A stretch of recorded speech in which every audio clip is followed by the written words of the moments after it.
sauver la paix. Il part pour Munich les mains vides. Ce prétendu médiateur connaît à peine les dossiers. Il ne sait qu'une chose. Hitler veut à tout prix s'emparer des Sudètes. Daladier s'envole pour Munich, sans même avoir pu établir avec Chamberlain une stratégie commune en face des exigences du Führer. Il emporte dans sa serviette une carte du 2e bureau de renseignement militaire où se dessine une évidence. Il ne faut à aucun prix abandonner à Hitler les fortifications tchèques.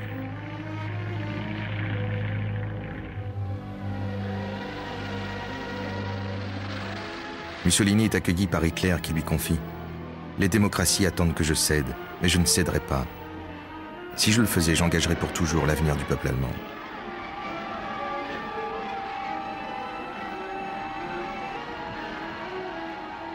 Daladier est reçu par Ribbentrop. Les croix gammées, l'accueil qui se veut chaleureux, accroissent son malaise.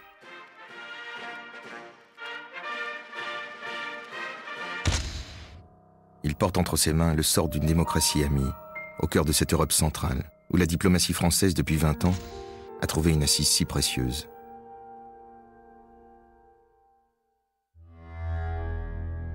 Chamberlain arrive à son tour, et toutes les délégations se retrouvent à la Führerhaus.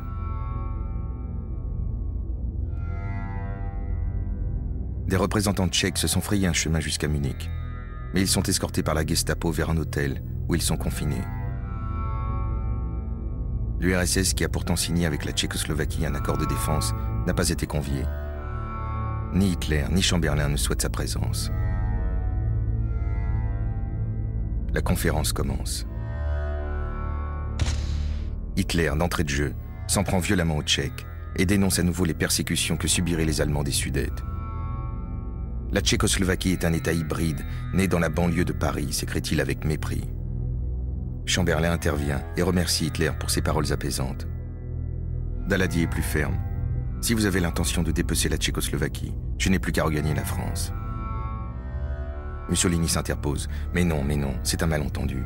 Jamais le chancelier Hitler n'a demandé autre chose que le pays des Sudètes.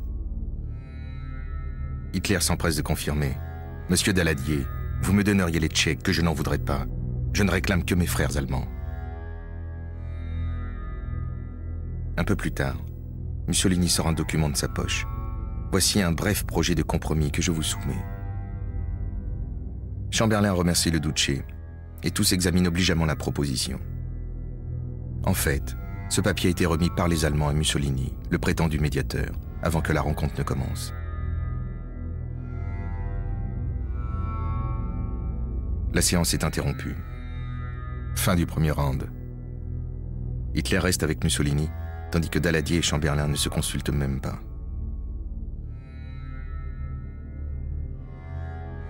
Lorsque la conférence reprend, Daladier, entraîné dans l'engrenage de la lâcheté, se laisse doucement convaincre.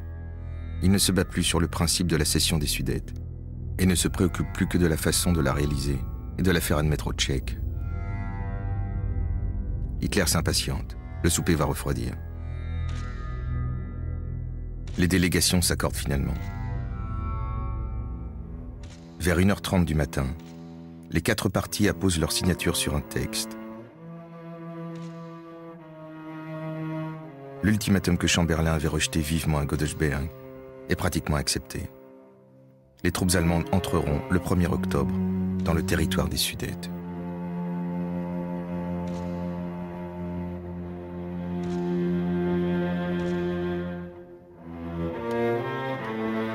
Les délégués tchèques, qui attendaient glacés dans leur chambre d'hôtel, sont informés sans ménagement du résultat. Chamberlain bâille. Daladier prévient que la sentence est sans appel, sans aucune possibilité de modification. C'est tout juste si, aux yeux des deux hommes, les Tchèques ne devraient pas les remercier de ce que leur pays existe encore.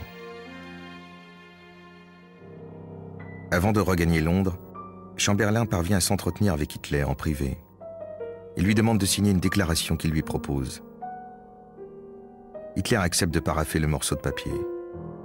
Chamberlain lui avait offert les Sudètes sans combattre. Le Führer lui devait bien ça. Chamberlain rentre en Angleterre. Il se garde bien de dire le contenu précis des accords de Munich. Il agite son trophée comme signe de victoire. Here is the paper which bears his name upon it as well as mine.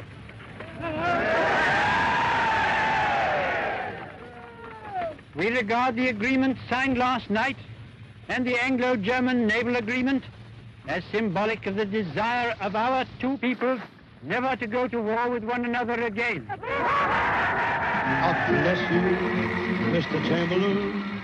Et voilà le Premier ministre célébré comme un héros national. You look swell, holding your umbrella. All the world loves a wonderful feller, so carry on, Mr. Chamberlain. You know we're all with you, and when we shout, God bless you, Mr. Chamberlain, our hats go off to you. Quand Daladier décolle pour Paris, la nouvelle de l'accord est déjà connue en France depuis quelques heures. En arrivant à l'aéroport du Bourget, le président du Conseil est inquiet. La foule qui l'attend est-elle là pour le conspuer ou pour l'applaudir?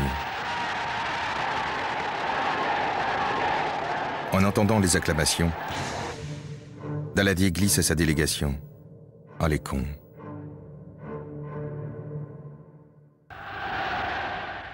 Hitler fait une entrée triomphale à Berlin. Les Sudètes sont à lui, les usines, les matières premières. Les généraux de la Wehrmacht sont rayonnants. Ils craignaient de n'être pas capables de casser les fortifications tchèques. Et voici qu'elles leur sont offertes. Le généralissime Keitel dira plus tard sa conviction que si la France, l'Angleterre et la Russie s'étaient alors unis pour réagir par les armes, l'armée allemande n'aurait pas pu résister.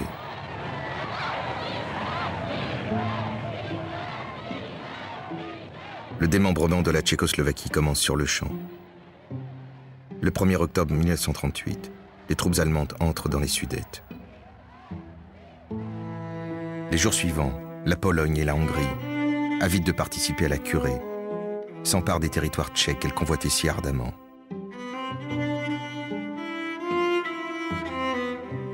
Le 5 octobre, le président Édouard Beneš, isolé, meurtri, tire les conséquences de ce cauchemar en démissionnant.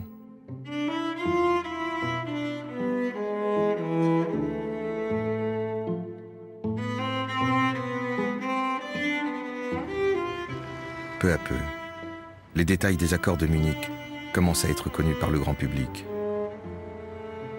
La honte, lentement, progresse dans les consciences. Gabriel Péry, jeune député communiste de Seine-et-Oise, prend la parole à la tribune du Palais Bourbon. Nous voudrions, messieurs, que l'on n'oublie pas trop vite, dans ces journées d'apothéose, qu'on vient d'immoler une victime et que cette victime a été sacrifiée parce qu'elle avait cru à la parole française. Vous avez accompli quelque chose de grave. Vous avez tué cet élément essentiel de force pour une démocratie, la confiance des peuples. Vous venez de démontrer au monde qu'il était imprudent et dangereux d'être l'ami de la France. Un clivage coupe en deux le monde politique et l'opinion publique. Les Munichois contre les anti-Munichois.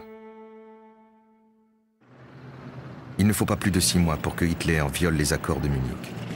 En mars 1939, la Wehrmacht envahit ce qui reste de la Tchécoslovaquie, met la main sur la Bohême et la Moravie, et entre triomphalement dans Prague.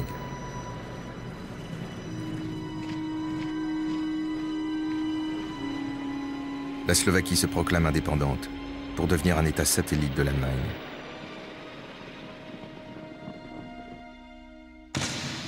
La République tchécoslovaque est morte. Des milliers de réfugiés, démocrates, communistes, juifs, sont jetés sur les routes sans avoir nulle part où aller.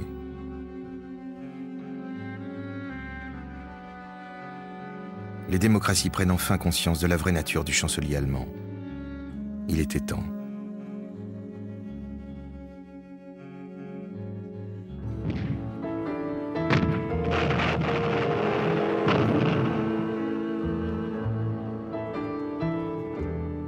En Espagne, dans le même temps, à l'issue d'une guerre civile atroce de 3 ans, qui a fait 400 000 morts, les armées de Franco remportent la victoire et écrasent les républicains dans le sang.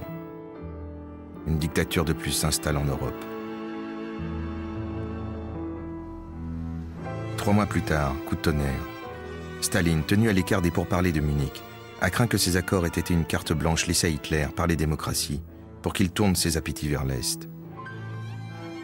Le 23 août 1939, la Russie signe avec Berlin un pacte de non-agression. La seule chance qui restait d'éviter la guerre était de convaincre l'Allemagne qu'elle risquait de la perdre. Démonstration impossible dès lors qu'elle pouvait compter sur la neutralité russe. Le 1er septembre 1939, à 5h45 du matin, la Wehrmacht pénètre en Pologne.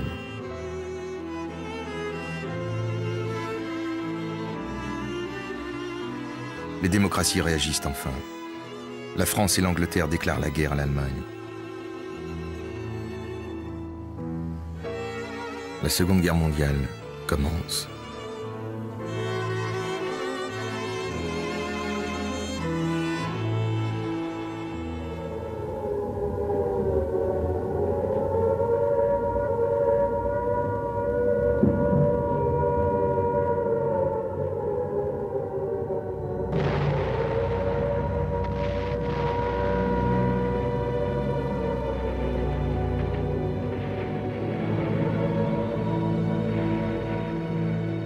Alors s'achève dans le drame 2 décennies d'espérance, de légèreté, de douleur. Le traité de Versailles, riche en ambivalence, ne portait pas la certitude de l'échec. Mais les dépravations du capitalisme ont fait naître partout misère et rancœur, exploitées par des tyrans habiles à en nourrir les passions collectives.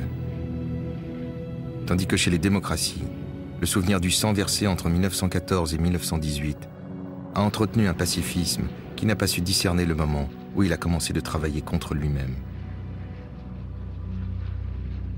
En laissant les dictateurs opérer leur coup de force, l'Europe s'est suicidée.